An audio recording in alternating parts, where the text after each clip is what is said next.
ना कि ये खलनायक हैं, चाहे वो कांग्रेस पार्टी में जयराम रमेश हो, चाहे कमलनाथ हो, चाहे टी.एस. सिंहदेव हो, चाहे अजय राय हो, ये कांग्रेस पार्टी का लुटिया डुबोने का ये काम करते हैं। प्रदेश है आज पीडीए फार्मूला की देन मैं मानूंगा, ये कांग्रेस के कुकर्मों की देन है कि आई हुई हाथ से सत्ता को कांग्रेस पार्टी ने गवा दिया। उसी से गठबंधन होने जा रहा है, आप बोल रहे हैं। देखिए वो तो है, ये तो राजनीति होता है कि बड़े दुश्मन को मारने के लिए छोटे दुश्मन से हाथ मिलाया जाता है।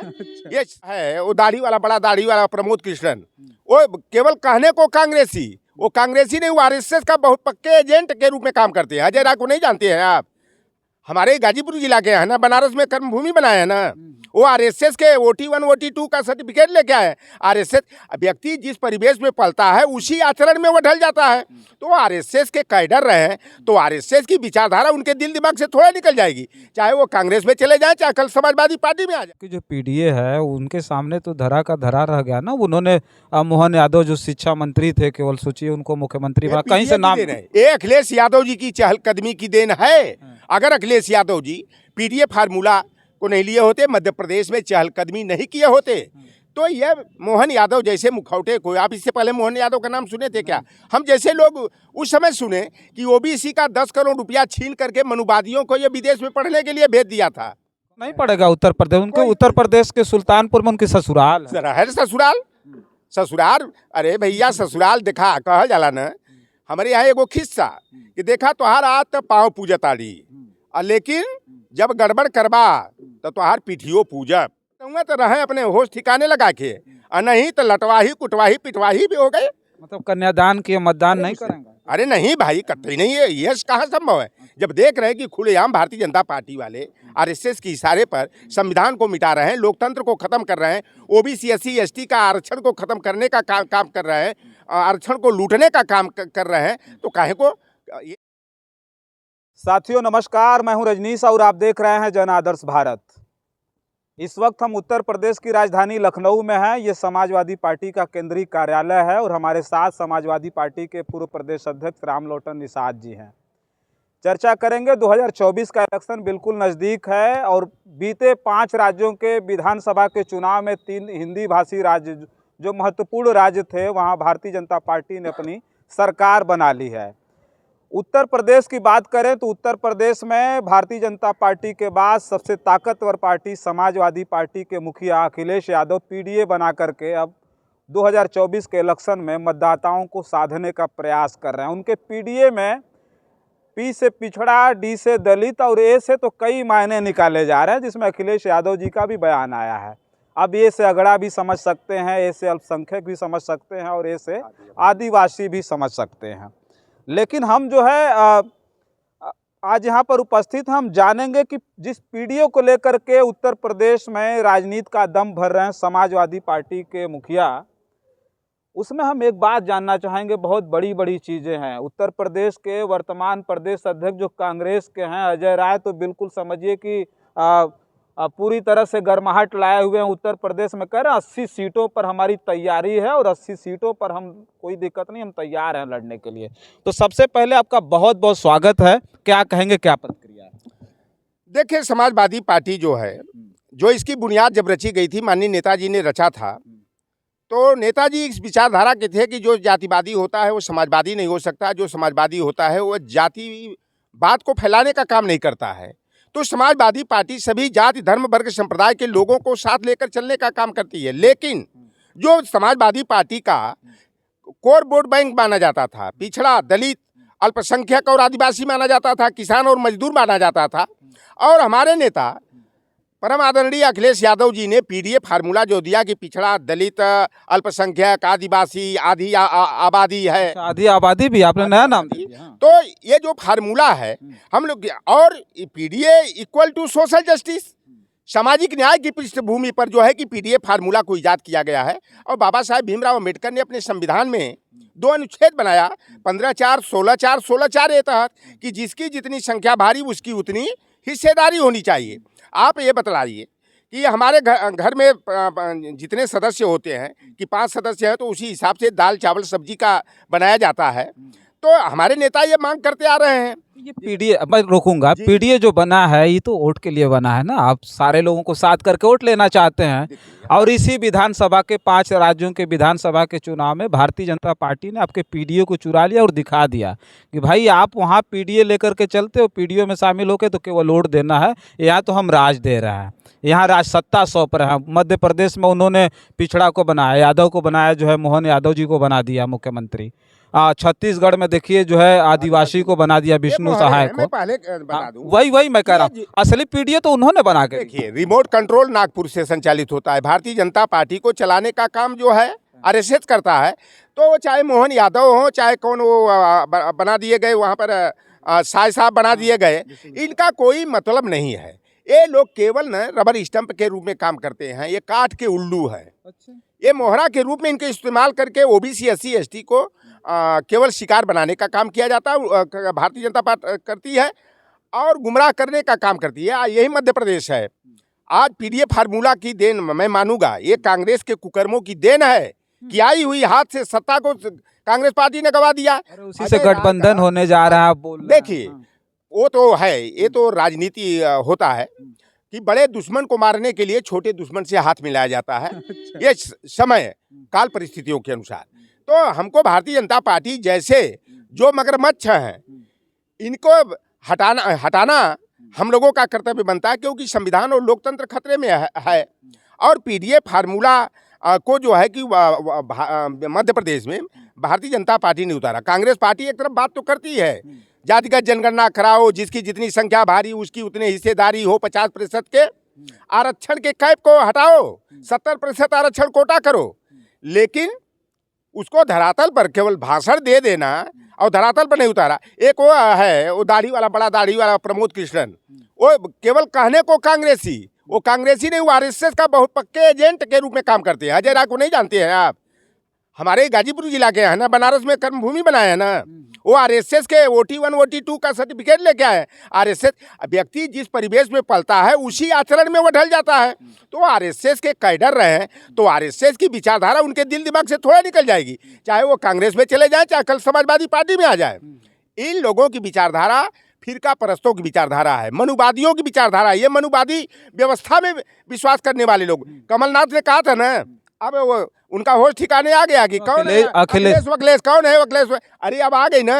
जब अखिलेश जी को खुश करने के लिए तो हटा दिया गया मध्य प्रदेश प्रदेश। ये कांग्रेस पार्टी ने माना कि ये खलनायक हैं, चाहे वो कांग्रेस पार्टी में जयराम रमेश हो, चाहे कमलनाथ हो, चाहे TS सिंहदेव हो, चाहे अजय राय हो। ये कांग्रेस पार्टी का लुटिया डुबोने का ये काम करते हैं। राहुल गांधी जो है कि इस समय सामाजिक न्याय के मुद्दे पर पूरी तरह निखर गए हैं। लेकिन ये जो बीच वाले आरएसएस वाले कैडर उसमें इस्तेमाल करके घुस गए हैं ना, वो जो है कितनो बढ़िया पकवान बनाइए कहा जाता है ना, उसमें थोड़ा सा जो है कि गंदगा डाल दीजिए, सारा पकवान बेकार हो गया। तो बना बनाया खेल, जो एक उनको रास्ता भी मिल गया, ईवीएम चाहे हैकिंग का हो, चाहे ईवीएम स्कैम का हो, चाहे ईवीएम मशीनों में हेरा फेरी का हो। ये भारतीय जनता पार्टी ये जनमत से जीती हुई पार्टी थोड़ा है। मध्य प्रदेश का आपने देखा, जब बैलेट पेपर में जो वोट पड़ा था उसमें कांग्रेस 199 सीटों पर आगे थी, और जब ईवीएम की से गिनती शुरू हुई तो भारतीय जनता पार्टी आगे हो गई। आप 2022 के विधानसभा चुनाव को यहाँ समाजवादी 403 सीटों में जो है 94 सीटों पर जो है कि भारतीय जनता पार्टी केवल आगे थी। 309 सीटों पर समाजवादी पार्टी आगे चल रही थी, लेकिन जब ईवीएम की काउंटिंग शुरू हुई तो समाजवादी पार्टी पीछे हो गई। तो देखिए, मैं तो पहले से भी चिल्लाता रहा हूं कि ईवीएम भारतीय जनता पार्टी के लिए इलेक्ट्रॉनिक विक्ट्री मशीन है। और भैया, आपके मोबाइल को हैक किया जा सकता है, आपके एटीएम को खंगाला जा सकता है, और पृथ्वी पर प्रयोगशाला में बैठ करके, इसरो में बैठ करके चंद्र तल पर उतरे हुए चंद्रयान को नियंत्रित किया जा सकता है, उपग्रहों को का प्रक्षेपण किया जाता है, तो पृथ्वी से नियंत्रित कंट्रोल किया जा सकता है। तो ये कौन सी बात है कि क्या ईवीएम में हैकिंग नहीं हो सकता? क्या ईवीएम किसने बनाया? जापान ने बनाया। और 2009 में ईवीएम पर उंगली की कौन उठाया था? अटल बिहारी वाजपेयी और लाल कृष्ण आडवाणी उठवाए थे, जब कांग्रेस की सरकार बनी थी। और 2009 में पहली बार ईवीएम से चुनाव हुआ था। और भाजपा के नेता सुब्रमण्यम स्वामी सुप्रीम कोर्ट में याचिका आयोजित किए गए थे, कमेटी एक बनाई गई, और काउंटर एफिडेविट मांगा गया जापान की इलेक्ट्रॉनिक कंपनी से जिसने ईवीएम और उसका चिप बनाया था। उस इलेक्ट्रॉनिक कंपनी ने कहा कि ईवीएम जरूर हम बनाते हैं लेकिन ईवीएम पूरी तरह विश्वसनीय नहीं है, यह इलेक्ट्रॉनिक यंत्र ही है, इसमें भी गड़बड़ी संभव है। इसलिए मेरे यहाँ बैलेट पेपर से चुनाव होता है, न कि ईवीएम मशीन से होता है। और विश्व के जितने भी विकसित देश कहे जाते हैं, अमेरिका है, रूस है, जापान है, जर्मनी है, कनाडा है, केनिया है, कोरिया है, चाइना है, फ्रांस है, जर्मनी है, तो वहाँ भाई ईवीएम से चुनाव न करा करके बैलेट पेपर से चुनाव कराया जाता है, ओपिनियन पोल लिया जाता है। तो भारत जैसे विकासशील देश में ईवीएम की क्या जरूरत है? ईवीएम हटाओ, बैलेट पेपर से चुनाव कराओ, लोकतंत्र बचाओ। अभी देख रहे हैं निर्वाचन आयोग में संशोधन कर दिए। पहले क्या होता था कि जो कमेटी होती थी निर्वाचन आयोग की, भारत निर्वाचन आयोग की, उसमें प्रधानमंत्री, प्रतिपक्ष के नेता और माननीय उच्चतम न्यायालय के मुख्य न्यायाधीश होते थे। मुख्य न्यायाधीश को बाहर का रास्ता दिखा दिया और प्रधानमंत्री प्लस प्रधानमंत्री द्वारा नामित मंत्री और प्रतिपक्ष का नेता, तो भैया 2-1 से बहुमत तो हो गया। तो ये भारतीय जनता पार्टी ये संकेत दे रही है हिटलर शाही लागू करने का, तानाशाही लागू करने का। जिस तरह से सेंट्रल विस्टा में हमारे राष्ट्रीय प्रतीक अशोक स्तंभ को हटा करके वहां पर राजदंड का प्रतीक सिंगोल लगा दिया गया, उसी दिन यह स्पष्ट हो गया कि भारतीय जनता पार्टी बाबा साहेब भीमराव अंबेडकर के संविधान को हटा करके यह मनुस्मृति का विधान लागू करना चाहती है। गुरु गोलवलकर की bunch of thoughts we are our nationhood की डिफाइन की नीतियां लागू करके जो है ये भारतीय जनता को हिटलर का मुर्गा बना करके जो है केवल ये पेट तक 5 किलो राशन दे रहे हैं ना, ये गुलाम बना करके रखना चाहते हैं, जाहिल बना रहे हैं जनता को 5 किलो राशन देकर। और जनता जो है शिक्षा, स्वास्थ्य, चिकित्सा, प्रतिनिधित्व, नौकरी, सम्मान की मांग न करके जो है या इसी तरह केवल रोटी के लिए परेशान है। तो ये भारतीय जनता पार्टी। तो आपका जो पीडीए है उसकी मैं बात कर रहा था। आपकी जो पीडीए है उनके सामने तो धरा का धरा रह गया ना। उन्होंने मोहन यादव जो शिक्षा मंत्री थे, केवल सोचिए उनको मुख्यमंत्री बना, कहीं से नाम ये अखिलेश यादव जी की चहलकदमी की देन है। अगर अखिलेश यादव जी पीडीए फार्मूला को नहीं लिए होते, मध्य प्रदेश में चहलकदमी नहीं किए होते, तो ये मोहन यादव जैसे मुखौटे को, आप इससे पहले मोहन यादव का नाम सुने थे क्या? हम जैसे लोग उस समय सुने कि ओबीसी का 10 करोड़ रुपया छीन करके मनुवादियों को ये विदेश में पढ़ने के लिए भेज दिया था। कौन था? मनुस्मृति पर अध्ययन करने वालों को यही मोहन यादव, शिक्षा यादव। तो ये ओबीसी के बहुत बड़े दुश्मन है। जो देखो भैया, दोस्त का दुश्मन क्या होता है? दुश्मन का दोस्त क्या होता है? दुश्मन होता है। और दोस्त का, अरे दुश्मन का दुश्मन मित्र होता है। तो मोहन यादव दुश्मनों के खेमे में है ना, मंडल विरोधियों के जो खेमे में है, जो आरक्षण के संविधान का विरोध करने वाले लोग और हमारे ओबीसी, एससी, एसटी के हक, हिस्से और सम्मान का विरोध करने वाले टीम का जो भी व्यक्ति हो, चाहे नित्यानंद राय हो, चाहे वो जो है हुकुम देव नारायण सिंह हो, चाहे लक्ष्मी नारायण सिंह हो, चाहे रामकृपाल यादव हो, चाहे अशोक यादव हो, चाहे भूपेंद्र यादव हो, चाहे डॉक्टर सुधा यादव हो, चाहे अब ये मोहन यादव आ गए, ये लोग दुश्मनों के टीम के ये खलनायक हैं जो ओबीसी को धराशायी करने का काम। फर्क नहीं पड़ेगा उत्तर प्रदेश, उनके उत्तर प्रदेश के सुल्तानपुर में उनकी ससुराल है। ससुराल, अरे भैया ससुराल देखा कहा जाला ना, हमारे यहाँ एगो खिस्सा कि देखा तोहार आत पाँव पूजताड़ी, लेकिन जब गड़बड़ करबा तो तोहार पीठियो पूजब।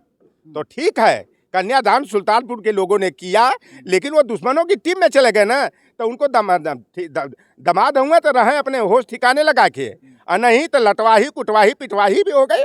मतलब कन्यादान किए मतदान नहीं करेंगे? अरे नहीं भाई, कतई नहीं है, यह कहाँ संभव है? जब देख रहे हैं कि खुलेआम भारतीय जनता पार्टी वाले आरएसएस के इशारे पर संविधान को मिटा रहे हैं, लोकतंत्र को खत्म कर रहे हैं, ओबीसी, एससी, एसटी का आरक्षण को खत्म करने का काम कर रहे हैं, आरक्षण को लूटने का काम कर रहे हैं, तो काहे को ये यादव समाज जो है ना, ये उत्तर प्रदेश बिहार का एक काऊ बेल्ट कहा जाता है, सामाजिक न्याय की मजबूत जमीन है, मंडलवाद की उर्वरा जमीन है। भारतीय जनता पार्टी के रथ को जो है बिहार और उत्तर प्रदेश में रोक करके मोदी को हटाया जाएगा और इंडिया गठबंधन की सरकार बनेगी। आप देख लीजिएगा, पीडीए फार्मूला बहुत कारगर होगा उत्तर प्रदेश में।